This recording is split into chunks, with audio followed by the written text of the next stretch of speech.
Για τη τοπική οργάνωση Κορίνθου βρέθηκε κλιμάκιο του κόμματο των Ανεξάρτητων Ελλήνων, όπου παρεχώρησε συνέντευξη τύπου. Προηγουμένως, τα στελέχη του κόμματος είχαν σειρά επαφών με φορείς και οργανισμούς, καταγράφοντας τα προβλήματα της περιοχής, ενώ κατά τη διάρκεια της συνέντευξης τα στελέχη εξήγηλαν σειρά δράσεων και παρεμβάσεων για την Κορινθία. Τη δεύτερη επίσκεψη στελεχών του κόμματος των Ανεξάρτητων Ελλήνων υπεδέχθησαν μέσα σε ένα μήνα τα τοπικά γραφεία του κόμματος στην Κόρινθο, συλλέγοντας και καταγράφοντας τα προβλήματα της περιοχής μετά από επισκέψεις που είχαν με τοπικούς φορείς και οργανισμούς. Να καλωσορίσουμε στην πόλη μας το Γενικό Γραμματέα των Ανεξάρτητων Ελλήνων, τον κύριο Σπύρο Γαλινό, το μέλος της Εκτελεστικής Επιτροπής και πολιτικό υπεύθυνο της Πελοποννήσου, τον κύριο Γιάννη Μοίρα, τον οργανωτικό υπεύθυνο τομεάρχη της Πελοποννήσου, τον κύριο Νίκο Ντίνο. Είναι η δεύτερη επίσκεψη υψηλών στελεχών του κινήματός μας σε διάστημα ενός μηνός στο νομό μας. Ένα σοβαρό γεγονός για την πόλη της Κορίνθου και γενικότερα για τον νομό, αποδεικνύοντας ότι οι ανεξάρτητοι Έλληνες είναι δίπλα σε κάθε πόλη, σε κάθε νομό, και εμείς θα μιλήσουμε για την Κόρινθο και για τον νομό Κορινθίας.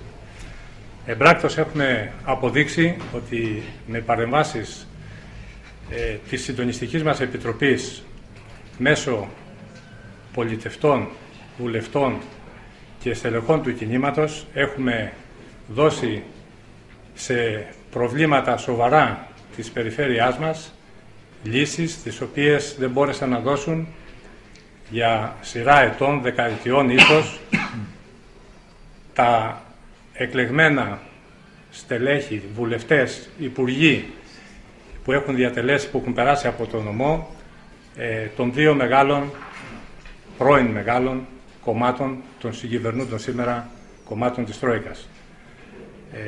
Μπορώ να αναφέρω παραδειγματικά την επιτυχία που είχε η βουλευτής Δωδεκανήσου, κυρία Μίκα Ιατρίδη, ως προς τα τότε κρατικά λιμενικά ταμεία, τα οποία ήταν έτοιμα προς παραχώρηση στο ΤΑΙΠΕΔ, στο ξεπούλημα των λιμένων, και με μια επίκαιρη επερώτηση που έκανε στη Βουλή, σήμερα ο νομός μας έχει 4 δημοτικά λιμενικά ταμεία, ένα πράγμα το οποίο είναι ένα γεγονός το οποίο επιφέρει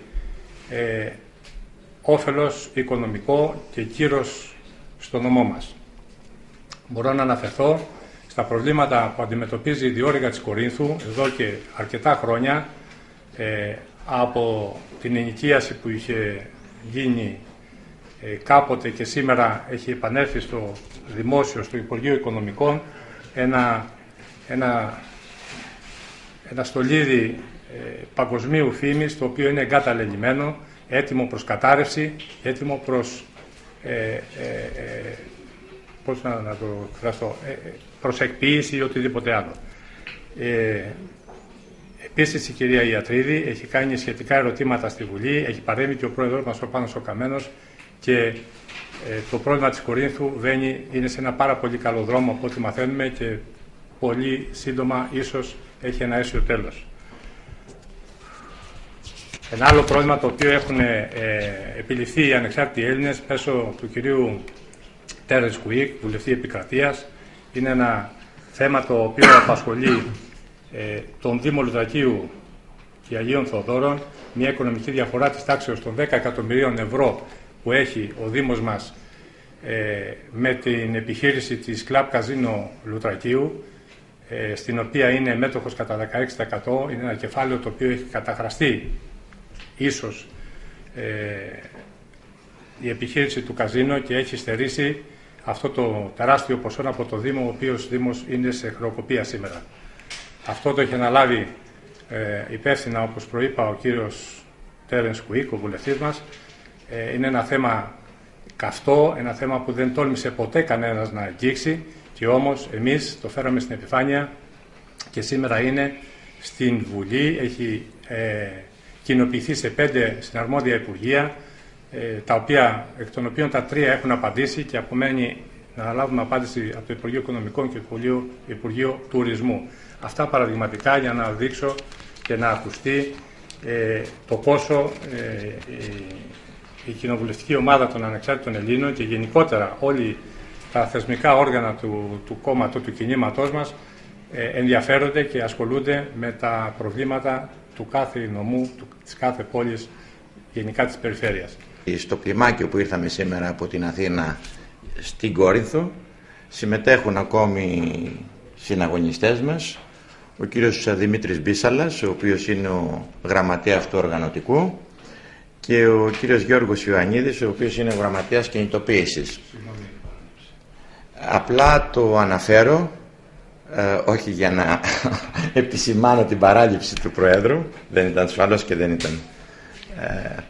Εκείνος ανέφερε αυτούς που είμαστε στο τραπέζι για να δώσουμε απαντήσεις.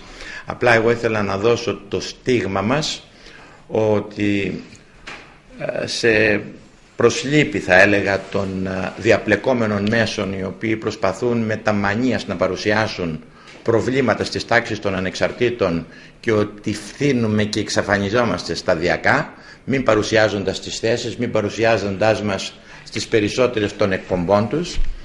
Εμείς είμαστε όχι απλά ζωντανοί, αλλά είμαστε δυνατοί, δυναμώνουμε κάθε μέρα και περισσότερο. Θα γυρίσουμε σε όλη την Ελλάδα, θα κάνουμε τον αγώνα μας πόρτα-πόρτα. Θέλουμε να ενημερώσουμε τους πολίτες, θέλουμε να ξεσηκώσουμε τους πολίτες.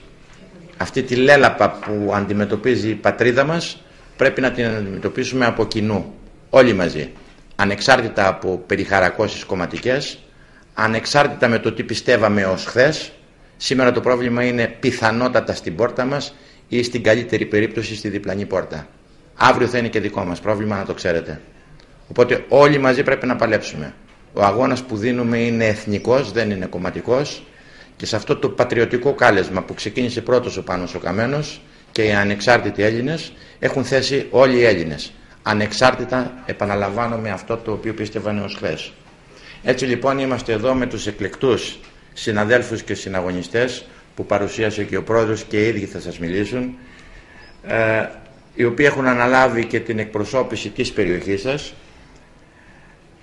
την πολιτική εκπροσώπηση, την οποία υπάρχει, σας είπε και ότι υπάρχει και η κοινοβουλευτική, παρότι δεν υπάρχει βουλευτής των ανεξαρτήτων Ελλήνων στην Κόρινθο. Έχει αναλάβει η Μίκα Ιατρίδη, η οποία έχει παρουσιάσει ένα πλούσιο κοινοβουλευτικό έργο, και ο Τέρενς Οκουίκ, ο οποίος κυριολεκτικά οργώνει την Ελλάδα. Είναι δύο εξαιρετικοί βουλευτές, δύο εξαιρετικοί συνάδελφοι, συναγωνιστές μας, τους οποίους και εμείς συμπαραστεκόμαστε, στους οποίους και εμείς συμπαραστεκόμαστε και εμπράκτως θέλουμε να δείξουμε αυτή τη συμπαράσταση, παρουσιάζοντας και τα προβλήματα των περιοχών από τις δικές μας επισκέψεις. Σας ευχαριστώ και εγώ από την πλευρά μου για την κάλυψη των δραστηριοτήτων του κλιμακίου του κινήματός μας. Οι μέχρι τώρα επαφές μας υπό τον συντονισμό του νέου γραμματέα μας, κ. Γαλινού, έχουν ξεκινήσει από το Λεκανοπαίδιο. Δεν είναι τυχαίο ότι ξεκινάμε τις περιοδίες μας από την Πελοπόννησο και από τον νομό Κορινθίας.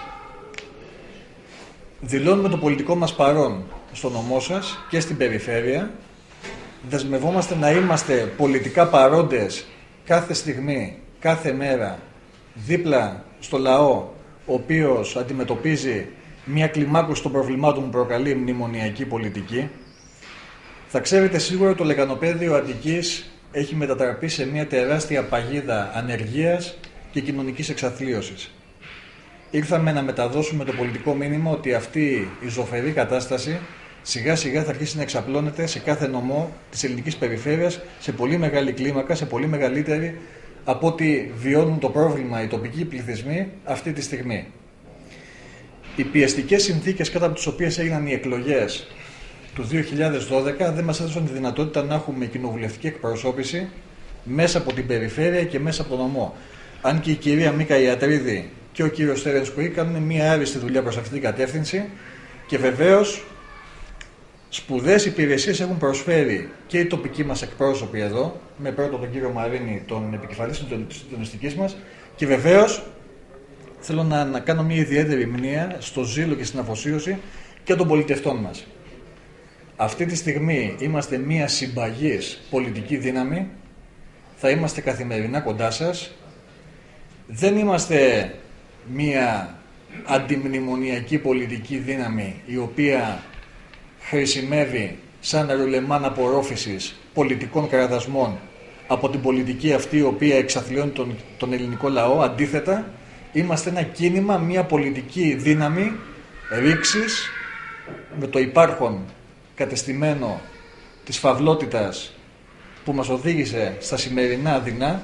Σε εγρήγορση θα βρίσκονται τα στελέχη του κόμματος προκειμένου να υπάρχουν δράσεις και παρεμβάσεις σε θέματα που αφορούν την καθημερινότητα του πολίτη. Μέχρι τις 10 Αυγούστου έχουν δικαίωμα εγγραφής στο κίνημα.